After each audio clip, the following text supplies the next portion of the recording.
What is up, YouTube? HBJ here, and it's part of my wave of update videos that I was going to do for you guys, in addition to the update video I just posted. So, what's going on with Puzzles and Dragons? Well, while I have really just not posted any major stuff, and actually, I do need to post a video because I did receive my Player Choice Reset. Um, I'm kind of not happy with how things are going in Puzzles and Dragons, and I wanted to take a video to speak out on it.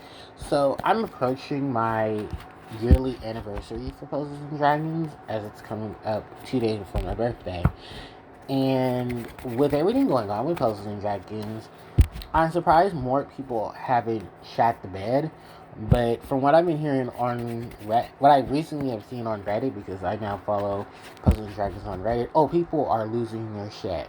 Like, people are really, really upset. And I kind of don't blame them for it because we've been left in such a dark loop for Puzzles and Dragons because of Gung Ho and because of everything going on at Gung Ho HQ that I understand why a lot of people are removing themselves from the game or they're playing less frequently, only to really just go in, get whatever rewards and stuff are available, and then leaving right out of it. If you don't know what's exactly happening, because it's on Reddit, and would advise you to go watch it.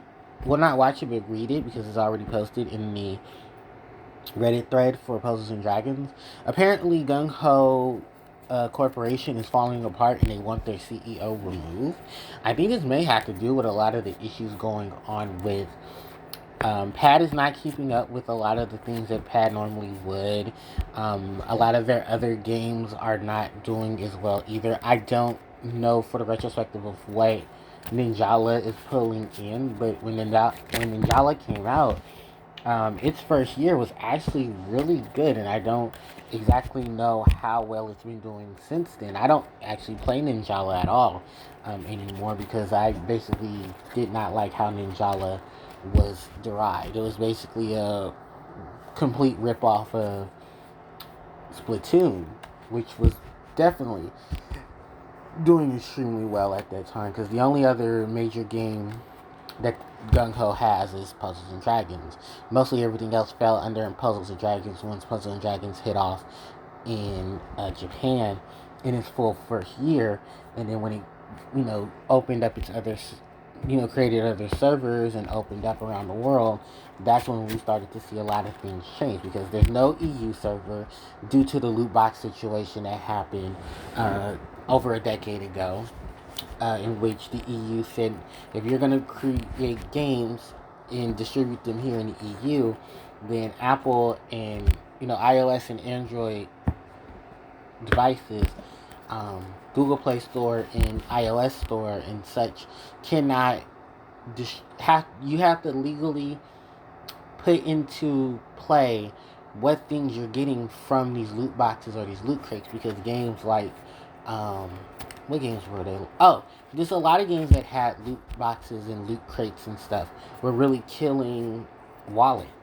And parents were like, hey, my child was spending X amount of money to obtain X amount of stuff from um, this game, and they did not receive what they were really basically being lied to, which is nothing new for a lot of gaming corporations. So at that point in time, they had decided, okay, well, either you comply with what we say or you get rid of your game and just wipe out its EU server, which they abruptly did. They said, okay, well, we can't comply because but other countries started following in and was like, hey, no, you need to comply or we shut you down. So they did end up complying, but it was too late for the EU server. Most people jumped onto the NA server or they're got an APK and they're jumping into the JP server. And if you don't already know, Puzzle and Dragons itself has a major wave of collaborations. We're talking about Digimon, we're talking about Final Fantasy, we're talking about Bleach, which was around for one point in time. I know there's a lot of Bleach cards in Puzzles and Dragons, but the various collaborations from both anime to cartoons to even video games was definitely a big wave of things. Unfortunately, and I said this in a thread too, Gung Ho's synopsis of things really left a lot of them high and dry because they couldn't afford to keep up with the collabs that they were claiming were going to make all this wave of money. I seen Devil May Cry, I seen Digimon, I seen Yu Yu Hakusho. Yu Yu Hakusho came. No, Yu Yu didn't. No, yeah, Yu Yu Hakusho did come. Because Yusuke Urameshi was actually a really good lead at the time. And I remember just watching a lot of these collaborations come, and oh man, the stipulations for a lot of these collaborations were behind the scenes stuff. I think one of the bigger ones, of course, was Yu-Gi-Oh! Coming to Puzzles and Dragons, and how that even convinced a lot of Yu-Gi-Oh! Players to want to play Final Fantasy. Um, was it Voltron? Even the Power Rangers had a collab. It was NA exclusive because the JP servers have their own exclusivity in terms of games. And I think that's where a lot of people really fell off, was because the NA was so far behind in cards that even with most recent reskins of events, because spoilers, some collaborations can't work because there's a certain mouse who says no, you can't use my property in America because of the copyrights that we have.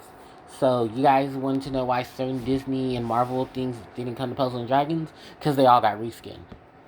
I know Marvel for a factor, but not Disney. They didn't even try to reskin any of the Disney cards and try to bring them over. And even then, when they brought Marvel over, spoilers for the Marvel collab that happened, which is called, I think, Gung Ho Alternative Journey. They, I think it's, yeah, because it's Gung Ho Alternative Journey, Gung Ho Another Story, and then it's the regular Gung Ho collab. And that regular Gung Ho collab, which just ended a couple weeks ago, included cards that were the characters from Ninjala. And what Gung Ho collab stuff is basically this characters from Gung Ho other projects are used to basically swap the designs and everything for the current cards. Because actually, funny enough, the Marvel stuff came twice. I forgot about the first time it came, but the first time it came was really, really bad because they cut so many things from the Marvel collab. And then the Marvel collab came again. Now this collab is the third wave that came. And then there were still cards pulled from it. Some cards got a recolor because they just didn't want to make it so identical to the ones that were already in JP. Shout outs to Spider-Man, to Jean Grey, to majority of the X-Men and half of the Avengers. Some cards just didn't make it at all. I think there was like a couple of freebies that we were supposed to get from completing dungeons and stuff. We never got that. And I think it has to just do with the fact that how poorly managed both Gung Ho has been handling the NA and the JP audiences. We never received any information actually from Gung Ho in the last few weeks about upcoming events or upcoming collabs. So we'll probably see it within the next week or so, but I will be very honest with you. Puzzles and Dragons is really shooting itself in the foot because of how it's handling everything in NA. It's caused a lot of people to say, well, it's other games I can play, let me go play them. The most recent thing I heard was Mantastic Fantastic stepped away from Puzzles and Dragons. You know, he was one of the big Puzzles and Dragons players, in Puzzles and Dragons content creators. So you know when one of the big content creators is moving away from making content, that there is a situation going on. Now, I cannot speak for Mantastic Fantastic. You would have to contact him yourself or leave comments. But he is playing other games on his channel, and there was a live stream as well for it. And I know that he's publicly and openly stated there was some medical issues he was going through as well, and I do send my regards to him, and I hope things are getting better.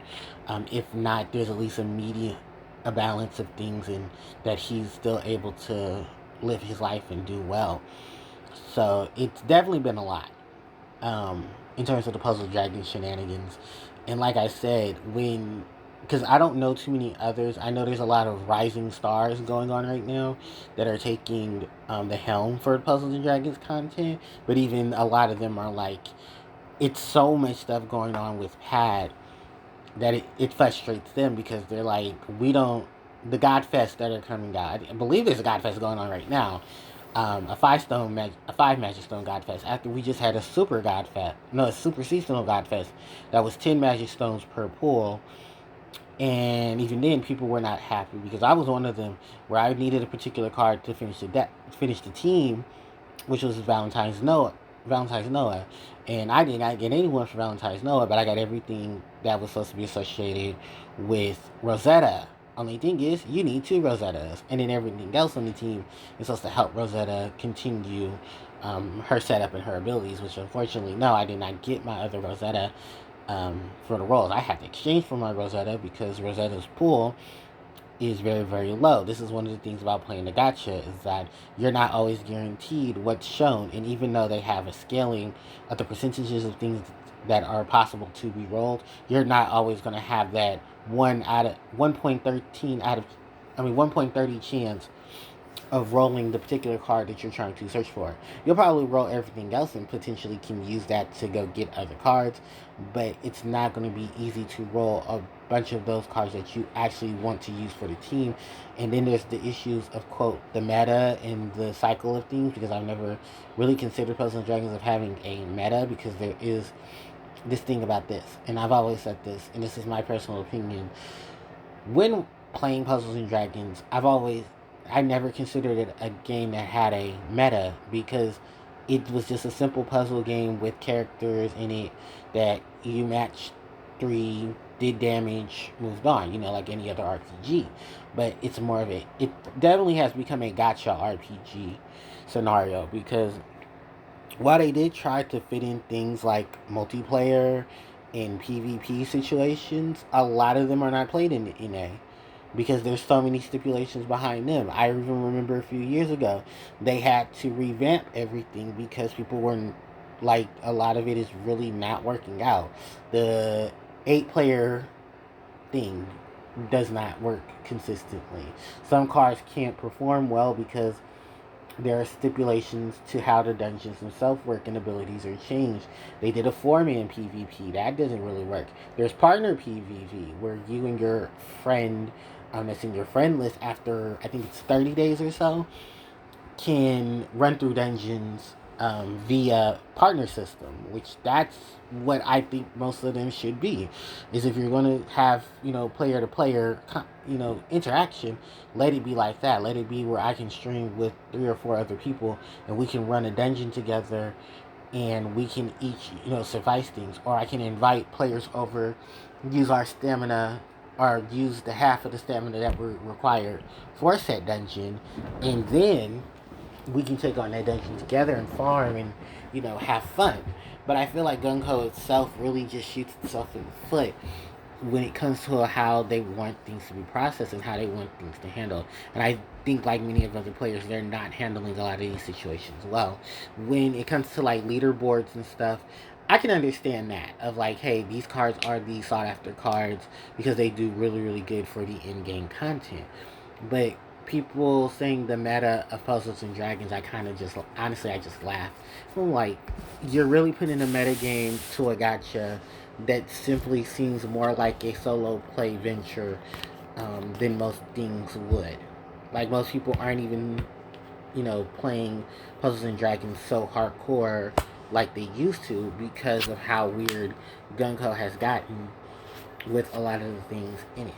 Which is why I understand completely why a lot of people stepped away. I even remember people were going to a different streaming service trying to stream Puzzles and Dragons with Gung-Ho's 100% backup, and then when that flopped, a lot of them said, yeah, I'm just gonna X out because things just not what they seem to be. And I completely understand that. So it does factor into why you don't see a lot of Puzzles and Dragons content for me, because I can't afford to spend money on Magic Stones to get cards, and then after a few months, or when like a big collab or something comes, then they're just replaced real quickly. It's kind of the same thing with Yu-Gi-Oh, where I don't play Yu-Gi-Oh as much, and I'm going to explain a lot more of that in the Yu-Gi-Oh video. But I definitely wanted to explain the Puzzle and Dragons situation because I still play Puzzle and Dragons on this casual level. If I have particular cards, I'll build a team for them. If I happen to roll something that is considered, in quotes, the meta of the current, block, then I'll play around with that. But otherwise, I don't want to spend more money on magic stones or bundles and then just really have things fall apart. I want something solid. I want something that is still useful. Or at least, if I'm running just regular dungeons and stuff, I at least have a team built for it because the cards are still able to function as a solid thing. Or at least go back and upgrade a lot of these older things, because that's another thing that I've always said too, was that there's so many different cards from old collabs that just sit there and they're collecting dust, that unless they deal with the copyright situation or find alternatives to deal with things, they're just going to continue to sit there. We haven't seen, there's nothing for Power Rangers, there's nothing for Devil May Cry. Bleach is just sitting there looking nice. And do we even talk about the DC stuff? I think the DC stuff probably the reason why the Marvel stuff couldn't come, because of conflicts between competitors. But there's Batman stuff that has not been used. There's I don't even know if I still have any of my Batman stuff actually in Puzzles and Dragons. But you guys remember when Batman and DC were in Puzzles and Dragons? Yeah, there are cards in there for Puzzles and Dragons, just no one used them. I don't even know if I still have like the Banes, the Jokers, all of that, because it was so hard to build a team. Because currently, right now, with with the Pad Cafe stuff, you need cards from that collab to build a team, and then that team has to fluctuate. I'm just like, you know what? I'm good. I'm good. And I probably sold off a lot of my Batman stuff too, just to get the NP and stuff from it. Because why not? If they're not going to put no effort into it, and I'm not about to exchange for cards just for them to get kicked to the wayside, then I'll do such. And it's funny though, because Superman and them would have been a great combination with Omnimon if Superman, Supergirl, and them all got upgrades, because they're all what? Water and light? No, they're light and fire, but they're orb generators. They unlock boards. They make VDP stuff. That would have worked well in conjunction with Omnimon. So, yeah, Puzzles and Dragons shooting itself in the foot, only to shoot itself again in the foot. It's like that meme where it's like the person behind the other person in the chapel with the gun, and then it's another person, and then it's another person. Yeah, that's just Gung Ho. Just put Gung Ho all through that. Every face, replace it with Gung Ho Entertainment. Like the first one is Puzzles and Dragons, then it's Gung Ho, Gung Ho, Gung Ho, and then Gung Ho in the back again from the bleachers with a gun. Like, pow. Yeah. So, future content for Puzzles and Dragons. I am going to, like I said, I want to do a video to open my rank machines for both my main and my second account. I'm going to have some discussion of talking about that. And then I'm going to basically just let things ride out from there. And I'm sure people are going to have some questions, but, go ahead. If you have any questions, let me know, because I'll be more than welcome to answer them, and then hopefully shed some light on some things. So if there's anything, don't go around and spread rumors about things that are not true. But if you have questions for certain certain content creators, please go ask them, because I'd rather you hear it from the horse's mouth, and not just hear it from random guy on the internet. So, with that said and done, because I have some other things to start getting together, I want to wrap up my video here. So thank you guys so much for watching my Puzzles and Dragons update video. If you guys are interested in anything else, my comment section is there, or you can go to community tab and ask me for stuff there. Don't forget to like, comment, share, subscribe, as it helps out the channel tremendously. Socials are in the description box below. And with that said, thank you guys so much for watching. HVJ signing out. Take care.